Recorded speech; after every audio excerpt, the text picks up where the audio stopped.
I challenge you to tell me what is happening. I dare you to tell me what's happening. And I dare you in the scene right here. I dare you. I dare you to tell me what they're saying, because Christopher Nolan straight out said, well, you know what? I don't really think the sound mixing is all that important anyway. He was just like that person. Jeez. I just want you to feel it.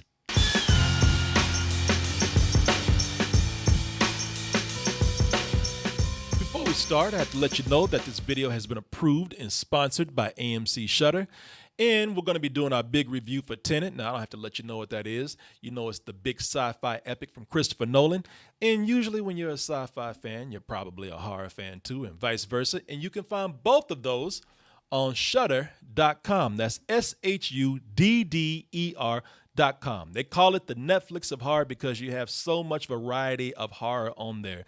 You can see that you have the creature features, the supernatural, you got the zombies, you got the killers, but you also have comedy, you got crime and mysteries, and as I mentioned, you have sci-fi right up there in the corner. Look at that. What does that say? My account, as in I pay for my account. I have this myself. Why? Because, well, for one, I'm not going to try to sell you on something that I don't like or use myself, but also I am a horror fan. One of my favorite horror movies is Creepshow, and you can only find Creepshow, the TV show, on Shudder.com. In fact, they're about to come out with season 2, and I want to be there for that, but I can only get it if I have Shudder.com. Also, true story, my wife and I, we've been talking about how much we're looking forward to seeing Nicolas Cage, crazy-ass Nicolas Cage, in the movie Mandy. You know, my wife, she doesn't even like horror, but this is so trippy. She wants to see it, and she wants to see it with me. Look at that. Shudder is bringing families and couples together.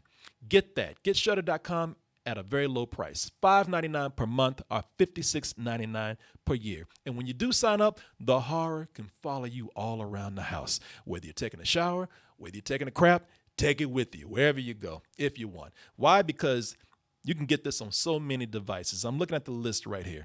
I had to look at it because it's pretty long. iPhone, iPad, Apple TV, Xbox One, Amazon Fire TV, Google Chromecast, Roku, and Android devices. Get yourself 30 days of Shudder.com for absolutely free. All you have to do is go over there. That's SHUDDER.com, Shudder.com, and type in the promo code Double Toasted. That's all one word. Once again, Shudder.com, SHUDDER.com, and type in the promo code Double Toasted. It's kind of a way of saying Corey sent you. Once again, this video has been approved and sponsored by AMC Shudder. And as usual, I want to thank you for all your support. Appreciate it. Thanks. Christopher Nolan. You know, he's the person that said, you know, I'm not going to exactly die for my art, but that doesn't mean that you should. This has been talked about for the longest time, boy. I know. This man, and I guarantee you, somebody somewhere said, you know what? Somebody wanted, I'm tired of this shit. Put this out on VOD. And Christopher Nolan heard that he was in the room. No. All right. Jesus. All right. Okay. Get him out. Christopher Nolan said, you better not. I dare you better not put my movie on no TV. You know, I told you once a Christopher Nolan movie goes to television, goes to home video, goes to streaming, he's like, you're dead to me. Mm-hmm. You are not my child anymore. Mm-hmm. I'm making the next thing. But Tenet was special because Tenet is the one that everybody says, still today, they're still on this. This is the one that's gonna save cinema. You know, after Russell Crowe didn't exactly do it. After just driving around yelling at people, trying to go see his movies, knocking you off the road. Yeah. After Unhinged didn't really do the trick. They said, yeah, it's still gonna be up to Christopher Nolan to save the cinema world. And they're slowly doing a release of this. They're trying to put their best social distancing practices in place. Got me to do something that I said I wasn't going to do for a while. Got me to go to the theater. I can't count the number of times I said, you won't go to the theater to see Tenet? You like, hell no, I won't. I'm not risking my life for a movie. Are you serious? No. I'd never do that. Well, that was before I made a special call and had the whole theater reserved for myself. You know, Double Toasted got that kind of weight around here. No, what they did was I did tell them. I said, look, And it was almost like they met my demands. I said, unless you do, I put a checkbox out. Unless you do this, this, this, Standing and with this. the detonator. Yeah. If you don't meet these demands and I get this, this, and this, taking my finger off this dead man switch, and It's we all almost- dying. Yeah. It's almost like I had Christopher Nolan as a hostage. I want social distancing. I want everybody wearing a mask. Mask. You understand? I want good ventilation. And a chopper. I don't need the chopper, but I have to tell you that going to see this in the theater, I felt more safe actually watching this than I did going to a grocery store. Okay. Because they put all those things in place. okay. The experience felt safe. The theater didn't feel so intimidating. And I got to tell you, I enjoyed watching movies like that. Like just a handful of people, big screen, middle of the day. So Yeah. I can still walk out and it's still sunshine and everything, and I Yeah. can get on about my day. Yeah, of course. All of that was great. How was the movie? That's the only question to answer right there. Is this worth going out to the theater anymore? Is this going to be the thing that saves cinema? Let's go ahead and take a look at the trailer that we've all seen over and over again, but we're going to refresh ourselves one more time with the trailer for Tenet. It's reversing the flow of time. Doesn't us being here now mean it never happened? Very early on in the movie, a character says, "Don't try to understand, just feel it." And I said, well, you can't say the movie didn't try to warn you. Very early on. Honestly, when that was said, I thought to myself, I'm going to take your word for it. Yeah. You wouldn't be telling me that if it wasn't true. Christopher Nolan, the only thing that could have told you more is Christopher Nolan just walked out of a door and just said, Stop the film. you ain't going to understand this shit. I ain't never gave up on trying to understand the movie as early as I did Did you really? with Tenet. Okay. And I tried, Martin. I went in there, I treated this shit like it was a college class. I went in there, I had my notes I was taking, I was paying attention. Shit, I had an old pair of glasses on. I was looking up there, and after 30 minutes, I said, you know, I'm stupid, okay? I don't know. I don't know what the hell is happening. Whenever somebody started talking, I was like, is it gonna be a test for this? Because I just flunk me right now. Just give me a big fat F minus. There is that trigonometry feel to it. It really is. It's like, damn, I signed up for some shit I was. Yeah, we that was- canceled your algebra class, so you're gonna have to take trigonometry instead. Yeah.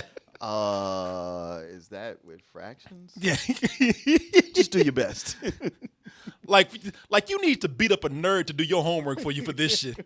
Explain this shit to you, because I'm just telling you, y'all. I'm just from the very beginning. Nolan fans are gonna hate me, because I'm just telling you right now. I don't know what was happening. Much respect for Christopher Nolan bringing us the closest thing that we got to having a legit black James Bond. Yes, very much so. Because a large portion of this movie is just a James Bond flick with John David Washington doing some time-bending super spy stuff. Because before this, the closest thing that we had, right before this, closest thing that we had was a goddamn cartoon Will Smith. And by the way, we didn't have that for very long either, until they turned this black ass into a talking pigeon. Look at you. I can see my butt and your face at the same time. That is so cool. Nah. It was almost cool. Not to Corey. I mean, I didn't hate the movie or anything, but I was like, I mean, damn. Will Smith's still in there. It's still his voice. Yeah, but at the 5 minutes at the beginning, 5 minutes at the end. Damn, boy, you can't even let the kids have no black James Bond, man. Half this movie is a James Bond movie. As if James Bond stopped every 15 minutes to do quantum physics and shit. You know, and I gotta tell you, man, this is Christopher Nolan's. This feels like an audition for a James Bond movie. And if it is an audition, give this man the job today. But there are scenes in here that, I mean, if they are straight out of a James Bond movie, except probably better than any James Bond stunt or action scene you've seen in a long time. They got a bungee jumping scene. You saw in the trailer, they got a bungee jumping scene where they don't jump down, they jump up.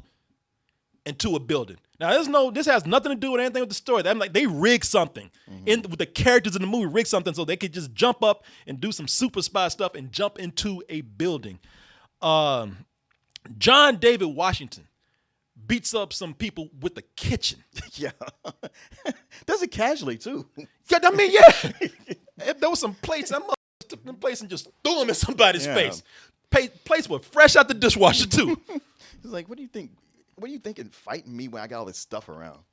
Yeah, man. I mean, it's one of the coolest fight scenes I've seen because he didn't break a sweat. He was just walking and somebody tried to walk up on him like, get the f away from me. It's amazing. I have no doubt that like Dark Knight was in portions a James Bond movie. This is a James Bond movie for about half of the movie, man. But I would love to see him do one legit whole James Bond film. It shows that Nolan, with him doing all the James Bond stuff, it shows that Nolan is adept at doing all kind of levels of action, of fight scenes, car chases. Yeah. But the thing, go ahead. Battle scenes. Battle scenes, yeah, man. But Nolan is such a great technical director. The spectacle is incredible. There are moments where you get so lost in the scenes that he's doing that you forget. There are moments between his direction and the cinematography of his DP where they just pull the audience into the action. There's a moment. It opens with a hostage crisis, a hostage takeover at an opera house. We need to say and it is very similar to the opening scene of The Dark Knight, where they take over the bank. Right. Well, that scene, not only is it well choreographed, but you got those drums going, so your heart is beating the whole time. Yep. Yeah, man. There's so many moments of they're following people while they're going into gunfire, and the moment they pull you in, it's the theater I saw it in. The music was so loud, and the sound was so cranked up that the chairs were shaking. And you weren't in D-Box? No, and everybody kept coming out asking, "Are we in D-Box?" Like the first time that dude came out, and went like, I was like, feet were dangling.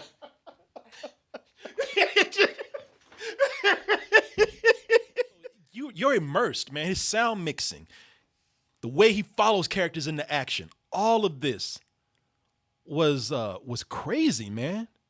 I can't. I mean, if you want to go by just technical expertise on this movie, this is going to be hard to top. Like he demands that you see this on the big screen. Everything is tweaked and refined for a cinematic experience. Sure.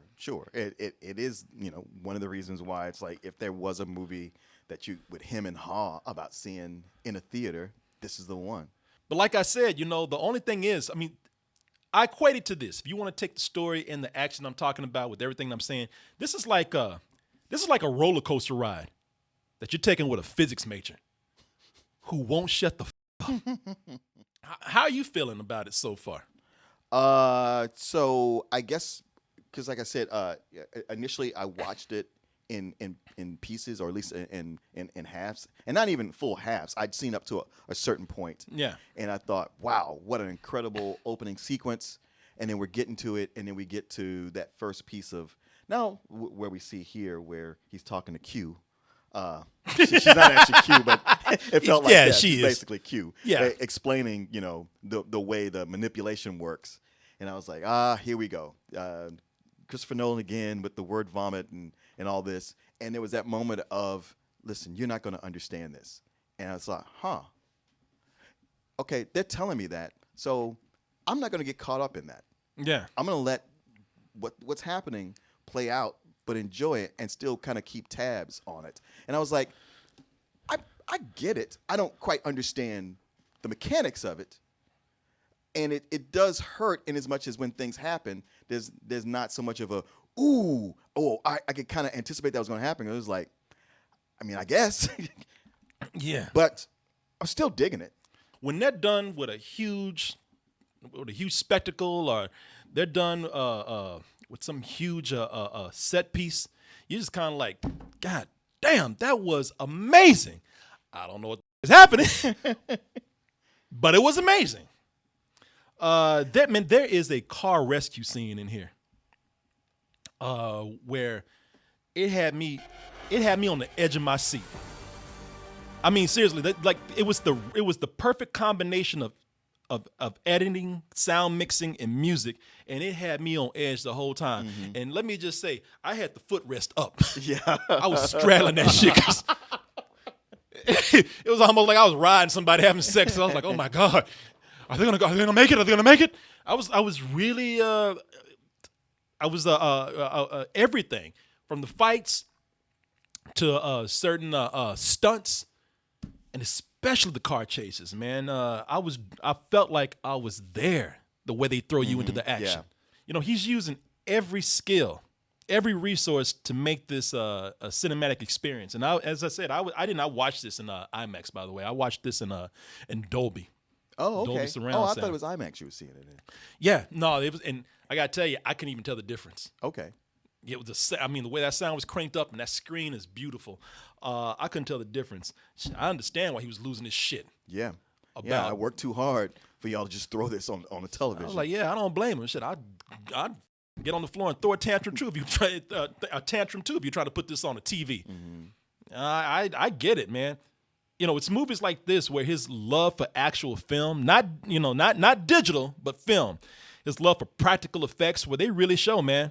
I see exactly what he's talking about, listen, all of us talk about how that's clearly CG right there. Mm-hmm. Yeah. You're going to look at this and be like, that's clearly CG right there. And they're like, no, it ain't. No. Right. And you're going to be like, what?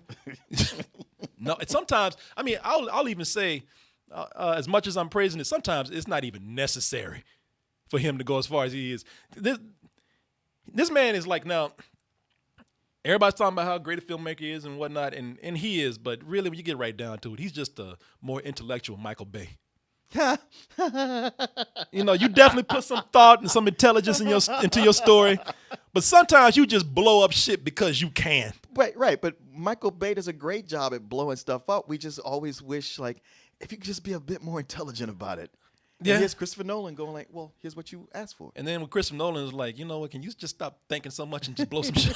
Maybe there's a middle ground between both of them. Because don't let this intellectual shit fool you with Christopher Nolan. It's still an action movie. Yeah, he's just like a little kid with these explosions too. This fool blew up a plane. He blew up a plane, not that this even had anything to do with the story. He blew up this plane just because he could. And just because he wanted to see a plane blow up. He just wanted to see an explosion. And he did it just because he had the money. You want to crash a plane? Well, how big a plane? That part is a little dramatic. No, motherfucker, it's very dramatic. Look, I'll tell you right now, it's a cool scene, but that shit, I guarantee it had nothing to really do with the story. It did. But what the characters did in this movie, they didn't have to do that.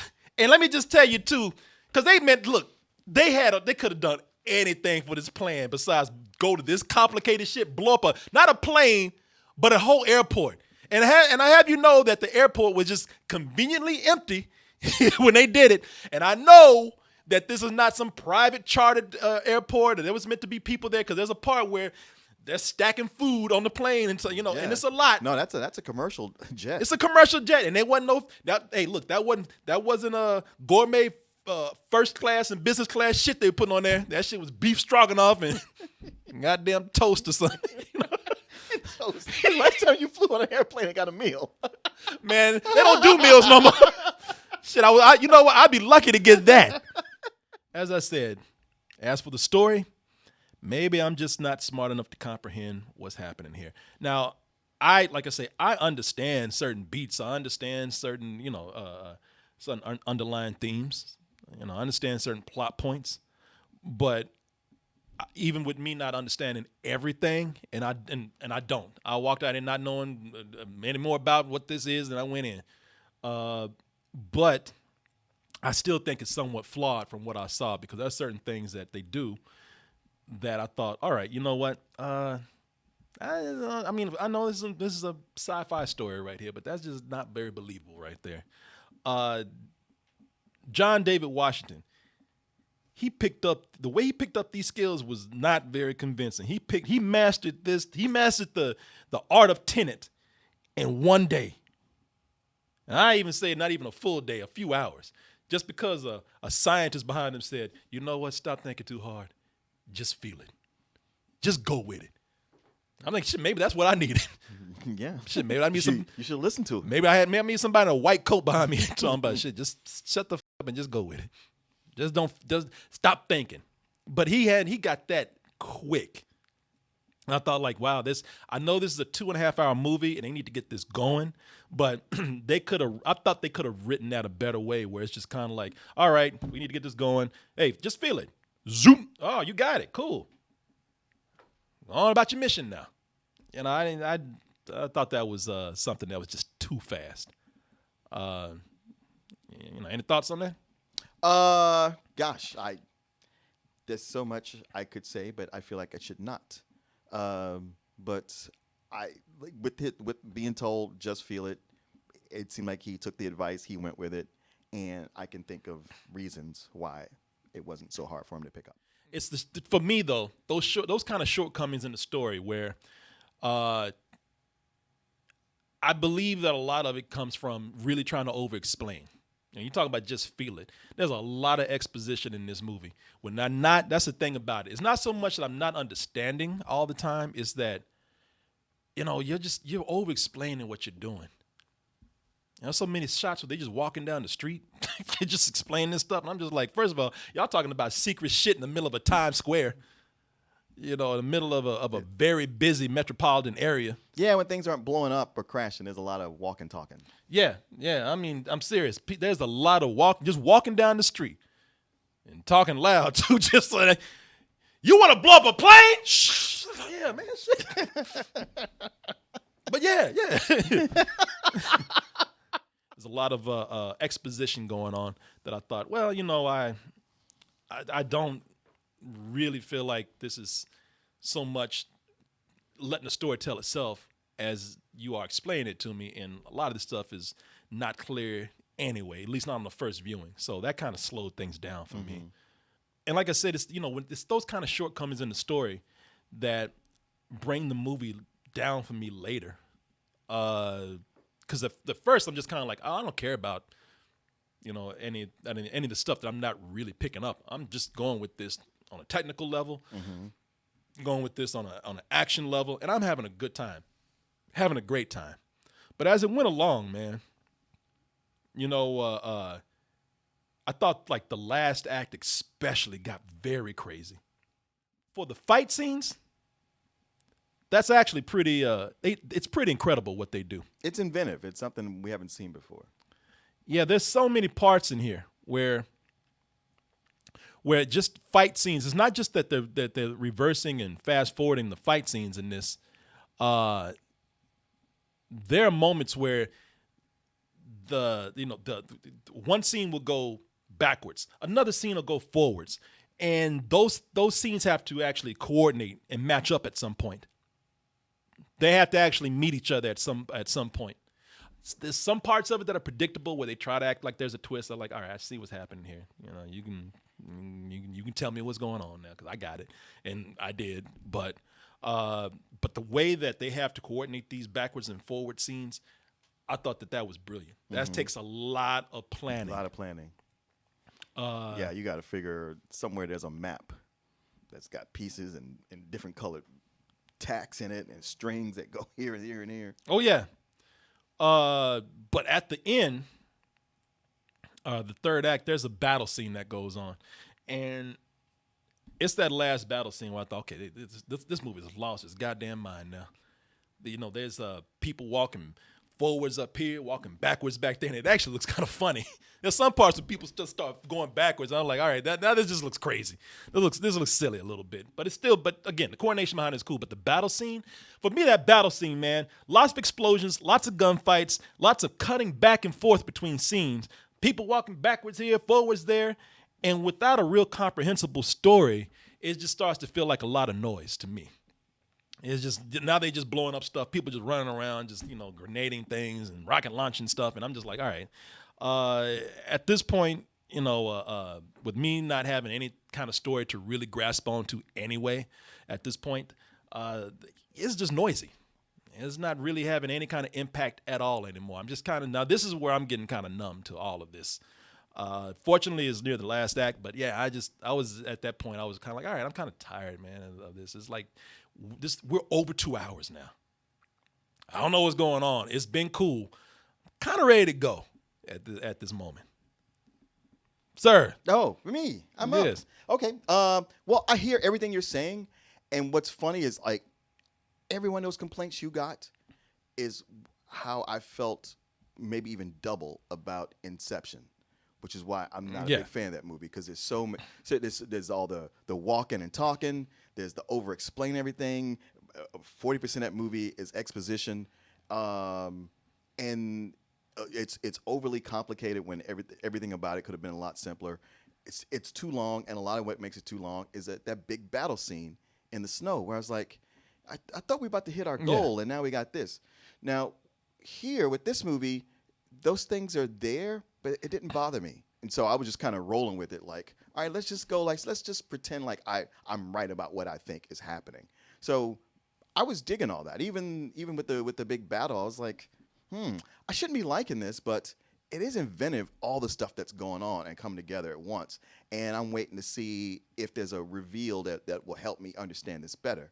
And a big key to me liking it was that by the end, there were a lot of things explained.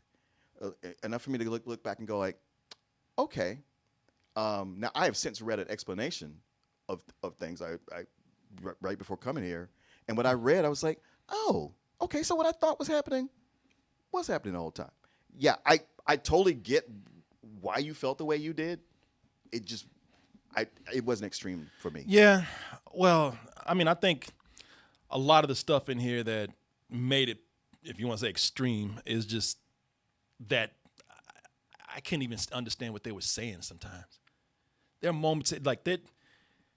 And Christopher Nolan, I looked this up after I even started. After I started thinking about this, there are moments here where the sound mixing is on purpose, like just incomprehensible. There's a moment they're on a boat, so they're doing their boat rides here, and so here's the thing. The sound mixing is rough in some parts already. I paid attention. I heard a lot of things, and just because I knew that I would have to listen carefully, I think I got a lot of things. Plus, the movie's loud, and if you're not, so I had to listen extra hard because it's already a lot of action that's covering up a lot of dialogue. Mm-hmm. The music is covering up a lot of the dialogue, but if they put on a mask, don't even try anymore. There's a scene where they're on these racing boats and they got these masks on, and I'm telling you, you try it. If you think I'm being exaggerated, there's a moment where people say something and they literally say, there's no words. You don't understand a thing. And that's not me. Now, because I know some people saying, well, you just stupid. You don't understand this. Man, you keep saying that. No, because I think some people in the chat are just kind of like, oh, well, you're just dumb. No, I'm not. No, you're not at all. No, I look, let me just say this. I say some of this shit for last, but I got the movie, all right? I'm going to tell you right now, no, it's not just me. The movie's not comprehensible all the way through. At the end, I got the gist of it. But if you want to go in, and I guarantee you, if we were to spoil this shit right now, nobody could tell you what the is happening in here. Nobody could tell you exactly everything to a T. We might have hunches of what we're saying. We might have things we read, but if you walk out this shit cold, I challenge you. I challenge you to tell me what is happening. I dare you to tell me what's happening. And I dare you in the scene right here. I dare you. I dare you to tell me what they're saying, because Christopher Nolan straight out said, well, you know what? I don't really think the sound mixing is all that important anyway.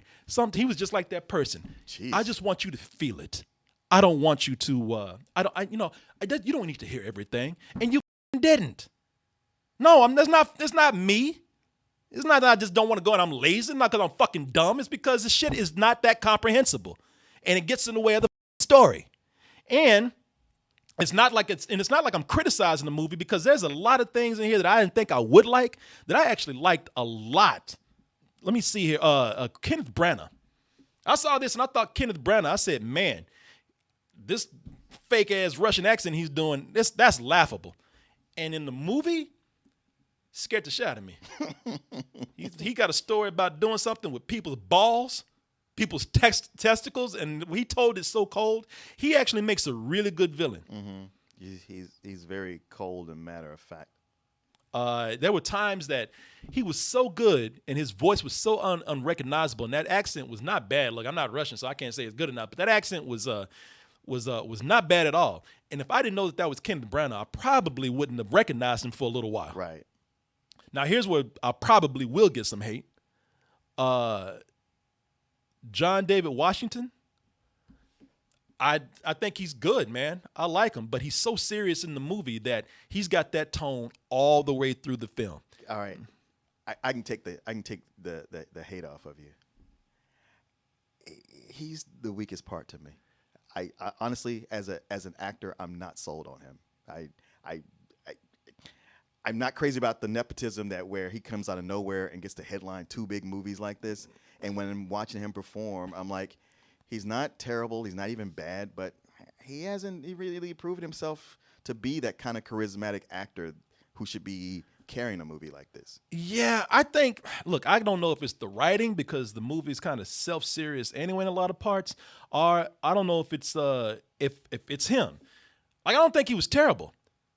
He's even given some lines where they're supposed to be jokes, and it's still delivered in a serious way. I know. It's he barely mumbles out the joke part. You're like, okay, that was humorous, but I should have laughed at right there. But yeah, and here's where it's gonna get people. Look, I want to be on a brother's side so bad, and this is where y'all gonna get mad at me. Y'all gonna treat me like I don't I hate Black Lives Matter, and I'm just gonna come out and say it. The person that I was looking forward to getting on screen the most was Robert Pattinson. Robert Pattinson is the character that I think most people are gonna come out loving. And when I was finished with the movie, I was like, man, y'all should have switched places in here. Yeah. Robert Pattinson. I know, but the black sidekick, we've had that too often. But I know. But that's the reason. But I thought the same thing. I was like I said, this is a James Bond movie, but it's more like a Felix Leiter movie where James Bond is the second, the sidekick. I like John David Washington. I didn't think he was bad. I liked him in the movie. I liked him. Okay. But I don't know. Again, I don't know if it's the writing, but Robert Pattinson, that guy. I'm gonna tell you something else. This made me think. Yeah, he can play Batman. He should have played the lead role in this. And for all y'all still on that vampire shit, he could be the next James Bond if he wanted to. And there were moments where I saw him and I was like, man, there ain't no chicks around. You ain't doing no missions. All you doing is looking at a painting and talking. And I was like, you were more James Bond than anybody's been in a while. I was like, man. Here's another thing too. John David Washington is I looked it up. He's 5'9". Yeah, you can tell he's short. Yeah, he's 5'9", which ain't exactly short. No, but when he's standing next to the tallest woman in the world through most of this, when they put him next to that tall, what's her name, Elizabeth Debicki. She is as tall, if not taller than I am. Yeah. And there was so many scenes I thought John David Washington was gonna put his arms up and she was gonna pick him up. I know. And carry him off screen. I know. Because every scene she's in when she's standing next to people, I honestly thought, okay, this is some kind of camera manipulation, or they're doing something, or somebody's gonna point out the fact that she's freakishly taller than everybody else in this movie. Damn, boy, you couldn't put John David Washington on a box. Y'all would spend all day setting up scenes to make Tom Cruise look tall, but y'all every scene, John David Washington look like, Mama, what's the next thing we're gonna do, Mama? I was like, damn, man. And it's probably a reason, because they're like, well, shit, you ain't getting no ass anyway. So I don't care how tall she is. You can climb up that shit all you want to.